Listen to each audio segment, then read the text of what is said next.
All right, welcome class to our week 9 lecture presentation. This week we are focusing in on words and how they are important and really integral to poetry in general. And so this week what I'd like to be able to do, much like last week, is look at a particular poem in reference to the type of elements that we're learning in the reading. So I chose a poem that is in our textbook, but I did not put in the discussion board, and because it doesn't fit in our 1919 to 1970 time frame, it was written in 1918. So this is Grass by Carl Sandburg. Pile the bodies high at Austerlitz and Waterloo, shovel them under and let me work. I am the grass, I cover all. And pile them high at Gettysburg, and pile them high at Ypres and Verdun. Shovel them under and let me work. 2 years, 10 years, and passengers ask the conductor, what place is this? Where are we now? I am the grass, let me work. So, when we approach a poem, especially when we're looking at words, we want to understand that unlike narrative, unlike stories and novels, poetry has so much to do with the words that are chosen. So where the author has time to develop character, has time to set the mood of the story, they have time for background information, but in a poem, everything is condensed to a very short amount of space. So you have a meaning, an idea, a purpose in mind with a poem that needs to be expressed with as few words as will fit in the realm of a poem. So when we look at words, each choice of noun, each choice of verb and adjective can make a difference in the message that's being portrayed. And one of the things with the discussion board this week really can help solidify that idea, because one of the questions that you can choose from is to choose a poem from the reading and to replace the nouns and the verbs that are in that poem with synonyms, and see how the overall impression of the poem changes based on the words that are chosen. So it's a really cool activity. So if you guys want to try out a little creativity, that option in the discussion board would be cool to look at. So when we approach a poem, a lot of times people get overwhelmed because they're looking for that underlying meaning, and do I really get it? And one of the things that I want to encourage you to do when you're approaching a poem is to take on the literal meaning. So really accept what it is about. Because in poetry, it is about what the literal meaning is and what the author has specifically chosen with the words. Now, yes, you can find symbols and themes, and you can look at subtext, and you can see an overall message that is being presented that may not be outlined word for word in a poem. So you can look for those deeper elements. But really, often enough, the meaning of a poem is exactly what it says. And so I don't want you to be afraid to take the poem for what it is. And then, of course, when we look at poetry, as we mentioned last week, make sure that you're reading, or not last week, the week before last, make sure that you're reading poetry slowly so you can consider each word. So the choice of words, which is the diction of a poem, are definitely important, and you can start to develop an idea of the meaning of a poem based on those word choices. So think about things like, are the words concrete? So that would be words that are referred to something that we can immediately perceive, so with our senses. Or are they abstract? Is it more along the lines of a feeling or a concept? And then make sure that you know what's going on in terms of what words mean. And we did that a little bit with Geography by Marcus Cafagna last week by looking at specific words so we understood what those meant and how we can then apply that to the context of the poem. And I think that same idea can be applied to Carl Sandburg's poem. So we look at this, if we think about it in terms of accepting what it is. So I think that when we look at Sandburg's work a lot, we can accept what it's about. So the poem is entitled Grass, and then we see lines that are repeated. I am the grass. I am the grass. It's repeated in the poem, and so that's an important element of the poem. It's telling you who the speaker is. Now, of course, we also look at that, okay, grass doesn't speak, that's not literal. Of course it's not literal, but we can look at this and say, yes, this is about the grass.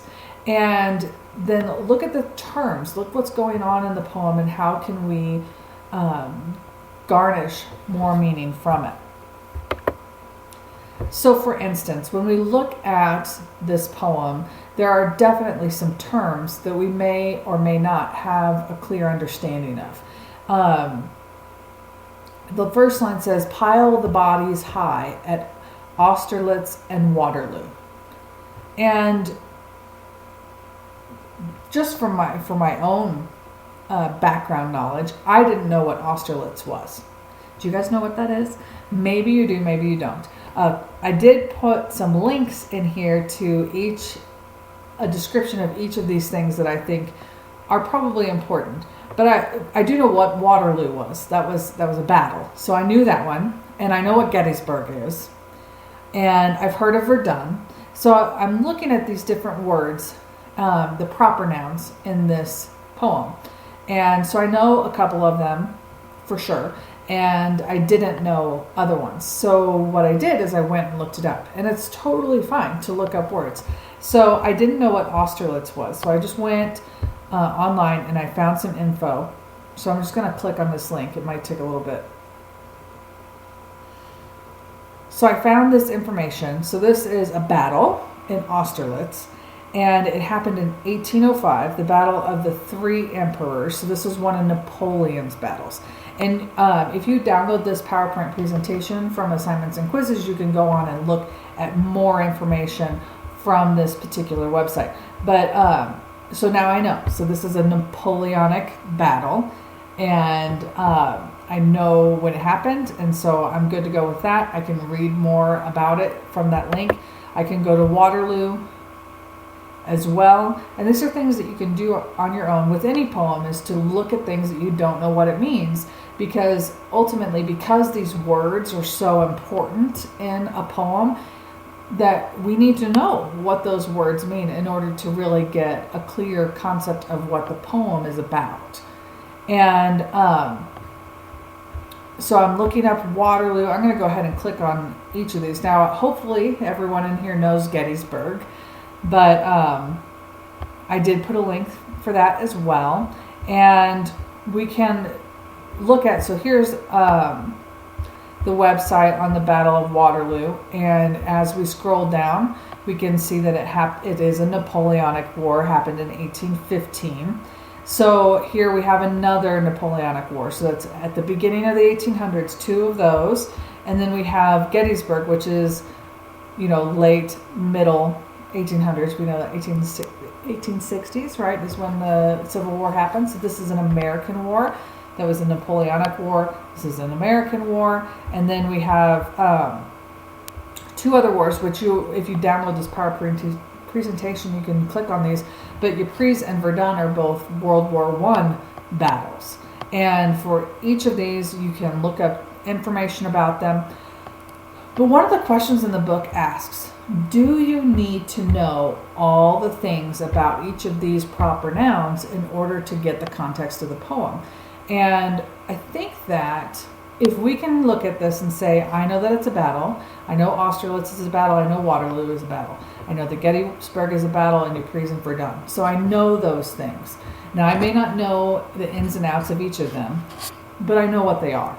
And I think that if we have a concept of what these things are, we don't necessarily need to know all the historical elements, but it might be interesting and give us more of a concept of what's going on by diving deeper into these elements, but I think that we need to know the basics. So we need to know that there are battles and around the time period. So we have the reason why the time period is because for this poem we have Austerlitz and Waterloo that happened at the beginning of the 1800s, Gettysburg, which happened in late 1800s, and then Ypres and Verdun are both from World War One. So that's beginning of the 20th century. So we have kind of a span of time that is being presented. It's not all battles from the same war. It's not all battles in France or all battles in America. So this has a span of different places, different times. So it's not just one specific area. So I think that that's an important element. So if we just know these basic things, then we can get a better understanding of the poem. So look at it in this way. Pile the bodies on high at Austerlitz and Waterloo. So we're looking at lots of dead people from a battle, right? From two different battles, both happening in the Napoleonic Wars. Shovel them under and let me work. I am the grass. I cover all. So just knowing that the time period, that they're both battles, we know the context. So it's not the plague, the pile of bodies on high. These are battles. These are people that are killed. And pile them high at Gettysburg, and pile them high at Ypres and Verdun. So here we're moving through time in these battles. People are dying, shovel them under, and let me work. So that idea, shovel them under and let me work, is repeated again. 2 years, 10 years, and passengers ask the conductor, what place is this? Where are we now? I am the grass. Let me work. So I think that when we look at this in context, we can get a lot from the poem, even just looking at these specific words, knowing what they are. So things that you could think about in diction, the use of words, the choice of words. Ask yourself some particular word or combination of words if they give you pleasure or especially intrigue you. So I think with this poem in particular, things that intrigue me are the repeated elements. I am the grass. I cover all. Shovel them under and let me work. So those things are repeated in the poem, and that intrigues me. So why would the author want to repeat those things? But what about you? Think about what intrigues you, what brings you pleasure, and then try to determine what about those things command your attention. Well, for me, those things commanded my attention because the author purposely repeated them. So I want to know why. And then consider how the words or phrases that catch your attention relate to the context of the poem. So if we look at the repeated words, because I'm using my own self as an example, if I look at these repeated phrases, what are they? What is trying to be said? So I look at these different battles, and they happen throughout time. So we have these really old battles from the beginning of 1800s, and the grass is there. It's going to work. Let me work. I'm the grass. I cover all. And then we have Gettysburg, which is a little more recent, but still rather far in the past. I am the grass. Let me work. So it still applies. The grass applies to these older battles. The grass applies to Gettysburg. And then I have Ypres and Verdun. Now remember, this poem was written in 1918. This is right at the end of World War I. So these are battles that happened recently for the author. And what happens? The grass is applied again. Shovel them under. Let me work. I am the grass. So we have these old 100 years beforehand battles, 50 years beforehand, and then the recent battles. And all of them apply to the grass. The grass is covering them. The grass is working. And then what happens? 2 years, 10 years, and passengers ask the conductor, what place is this? Where are we now? I am the grass.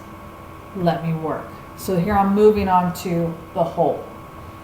So I look at these Something that stands out to me, something that's repeated. The idea that the grass is covering all, that you shovel under the bodies, and the grass is working, and it doesn't matter if it was 100 years ago or right now, the grass is going to work.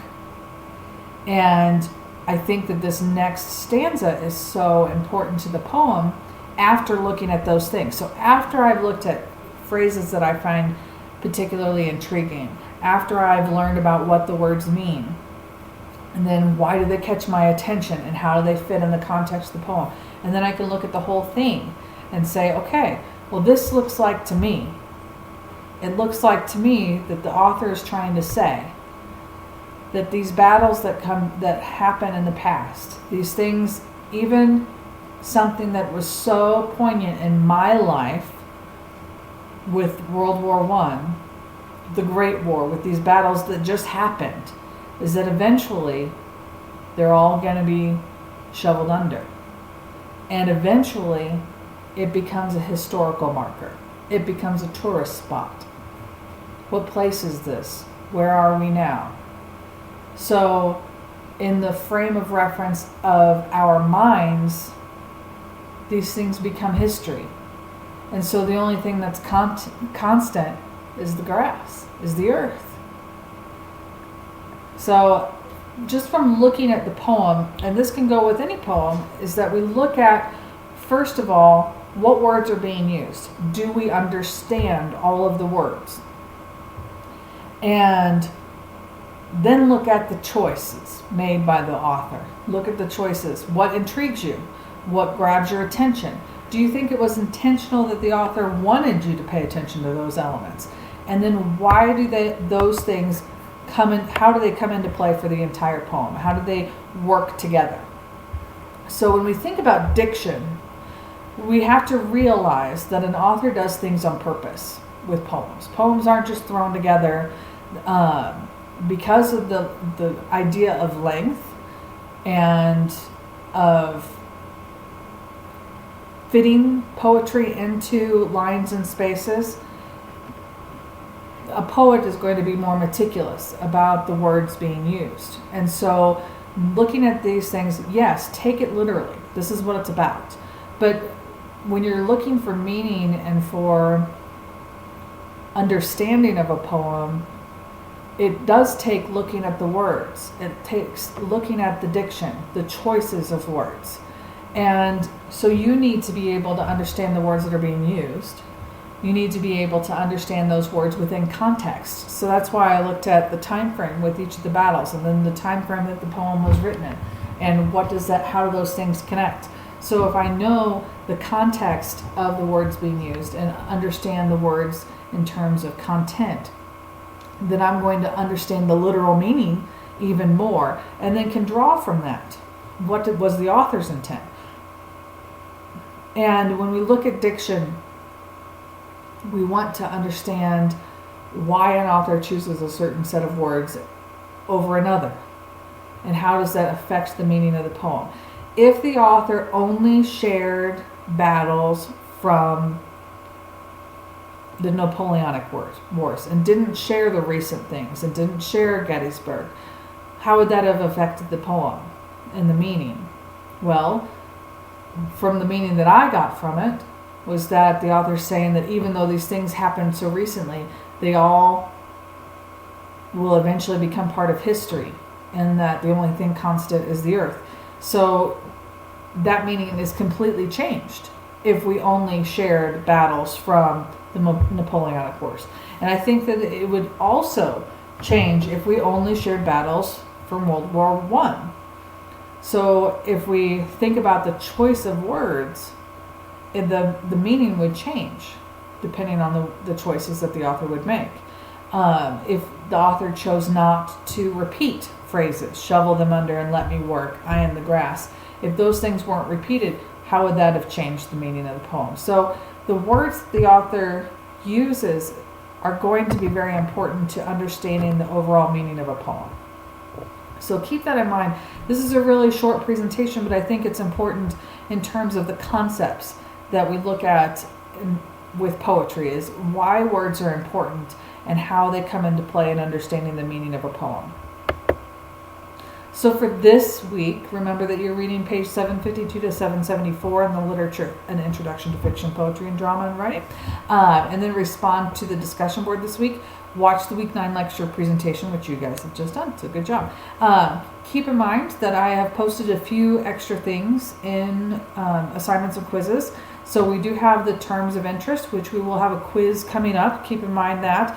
Take a look at our schedule.